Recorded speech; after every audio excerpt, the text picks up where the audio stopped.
guys, hello, welcome back to my channel. Jadi di video kali ini aku bakalan cerita lagi tentang pengalaman aku. Dan cerita kali ini bertemakan pengalaman aku selama di pesantren. Dulu tuh sebelumnya aku pernah masuk pesantren sekitar 6 bulan. Tamat SMP aku masuk pesantren kan sekitar 1 semester sebelum pindah ke sekolah umum gitu. Jadi aku tuh bakalan cerita gitu apa aja yang aku dapet dari pesantren, manfaat apa aja, suka dukanya gimana gitu. Oh iya, buat kalian sebelumnya, buat gimana ya, kalian tuh kayak ragu gitu mau masuk pesantren karena takut ntar makannya gak enak, makanan seadanya, terus mandinya ngantri, tidurnya bareng-bareng gitu. Gimana ya, kita tuh dari situ semua kita tuh bisa belajar artinya bersyukur dengan keadaan yang seadanya gitu, dengan keadaan yang kita tuh bisa dapat bersabar gitu loh. Jadi aku cerita, aku kemarin 6 bulan di pesantren itu banyak banget dapat ilmu, dapat manfaat gitu dari pesantren, dapat hikmah dari aku masuk pesantren gitu. Dari pesantren aku dapat belajar artinya kesetiaan, artinya kebersamaan, artinya kesabaran, artinya bersyukur. Banyak deh aku belajar dari aku masuk pesantren itu. Salah satu contohnya nih, misalnya kita tuh makannya seadanya gitu. Seadanya kita makan yang kayak gimana ya? Kalau pribadi aku sendiri gitu, aku di pesantren makanan tuh emang seadanya. Kita tuh dari situ tuh kita bisa bersyukur gimana gitu. Cara kita tuh bisa nerima apa yang ada, apa gitu kan, kita tuh harus bisa bersyukur. Tapi meskipun makanan kayak gitu kan, kita tuh kan rame-rame makannya. Tapi kalau misalnya kita rame-rame makannya, kita tuh kayak jadi lebih seru aja. Makan tuh tetap dimakan aja meskipun rasanya ya gimana gitu. Ya makan seadanya, tapi karena rame-rame itu kita tuh jadi enak makannya. Itulah arti kebersamaan, arti bersyukur. Jadi pertama aku bakalan cerita, aku tuh pesantren aku itu ada 2 kamar, ada 2 jenis kamar gitu ya. Ada yang tipe umum, ada yang tipenya khuas. Khuas itu kayak lebih lah biayanya tuh kayak lebih juga gitu. Terus kayak di khuas itu kamar mandinya di dalam, tempat ngejemur, tempat nyuci di dalam gitu. Jadi kalau misalnya gitu mudah, kalau misalnya mau ke kamar mandi tengah malam gitu kan.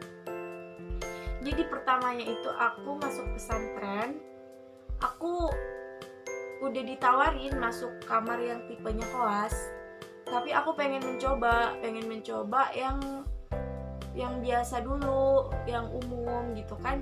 Karena aku mikirnya kalau yang umum ntar kita tuh kayak lebih rame gitu kan, jadi lebih seru, aku mikirnya kayak gitu. Isi kamar yang umum itu sekitaran 22 orang, ada 22 orang, ada yang 19 orang gitu. Kalau yang di khuas itu isinya palingan ya 9 orang, jadi lebih sedikit. Jadi pertamanya aku minta sama orang tua itu masuk ke kamar yang tipenya umum dulu, pengen mencoba gitu kan. Pertamanya itu aku bener-bener ya aku tuh orangnya manja banget, jadi kan ya otomatis nangis dong waktu ditinggal gitu kan. Otomatis aku nangis, ditinggal, pokoknya semuanya harus serba sendiri gitu. Jadi mau makan nangis, mau sholat nangis, mau mandi nangis, itu bener-bener nangis gitu. Selama 3 hari berturut-turut aku masih nangis. Udah seminggu aku ngejalanin itu, ada itulah ya, cobaan di pesantren tuh banyak cobaannya, tapi dari situ kita dapat belajar, dapat hikmah lah, banyak hikmahnya dari situ ya kan. Jadi itu selama seminggu aku ngejalanin di situ, ya udah mulai terbiasa, tapi kayak itulah cobaannya. Aku tuh emang ada kayak sakit gitu kan, kemarin sempat sakit karena baru-baru itu kan masih menyesuaikan lingkungan, masih menyesuaikan diri dengan keadaan gitu. Jadi aku kemarin sempat sakit, terus izin pulang ke rumah. Jadi pas di rumah dipertimbangkan lagi sama orang tua, ditanya kayak gini, masih mau di umum atau mau pindah di kelas gitu kan. Pertamanya aku tuh pengen di umum, tapi orang tua nggak tega gitu, karena kan takut ntar tengah malam susah gitu ke kamar mandi, karena kamar mandinya lumayan ya harus keluar kamar dulu gitu. Terus kayak kayak kalau tidurnya sipit-sipitan, terus kalau mau sholat malam, sholat tahajud gitu kan harus ke musola dulu. Jadi itulah akhirnya memutuskan buat pindah ke kamar hoas. Yang hoas itu setelah seminggu diumumkan dipindahin aku tuh ke kamar hoas. Akhirnya aku dapat kamar hoas, aku di situ, dan di situ aku ya betah-betah aja, udah mulai nggak nangis lagi, udah kayak betah, udah bisa menyesuaikan diri dengan keadaan di situ. Jadi kalau di pesantren aku itu dari hari Senin sampai hari Sabtu itu kayak sekolah. Ada di situ di pesantren tuh disediakan kelas-kelasnya gitu kan, seleksi. Ada kelas 4C1, 4C2, 4A, 4B gitu. 4B1, 4B2. Jadi kemarin aku dapat 4C3 kelasnya. Dapat 4C3. Jadi dari hari Senin sampai hari Sabtu itu berturut-turut lah ya belajar. Kecuali kalau misalnya ada kegiatan lain itu, dari belajarnya itu dari pagi sampai jam 12. Ya, dari pagi sampai sebelum zuhur lah pokoknya ya. Terus setelah belajar pulang gitu. Akhirnya balik lagi ke kamar, itu siap-siap habis sekolah kan, siap-siap untuk sholat ke musola, sholat zuhur. Terus habis sholat zuhur itu biasanya balik lagi ke kamar, terus dianterin makanan gitu kan. Kalau yang kelas itu dianterin makanan gitu ke kamarnya, sama ada itu yang yang bertugas gitu kan, yang nganterin makanan ke kamar kelas gitu. Jadi kayak makan siang. Terus kalau di pesantren aku itu bukan diwajibkan sih ya, kayak diharuskan buat tidur siang, supaya itu kan nggak kecapean juga. Terus nanti kan bangunnya tidur siang, habis makan tidur siang, bangunnya nanti itu sebelum asar itu ntar siap-siap buat sholat ke musola lagi, sholat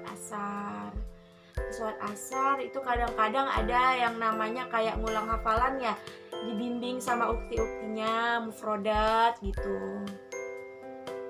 Setelah itu balik lagi ke kamar, siap-siap mandi, habis itu santai-santai, bisa kita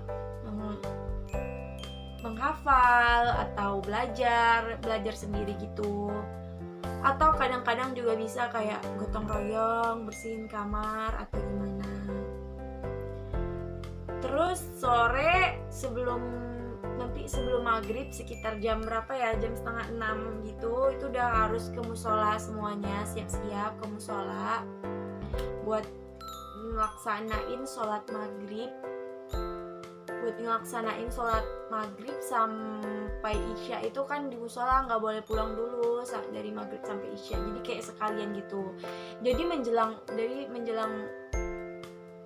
masuk waktunya maghrib itu kita tuh kayak baca Al-Quran, menghafal, ngulang-ngulang hafalan gitu kan, sholawatan.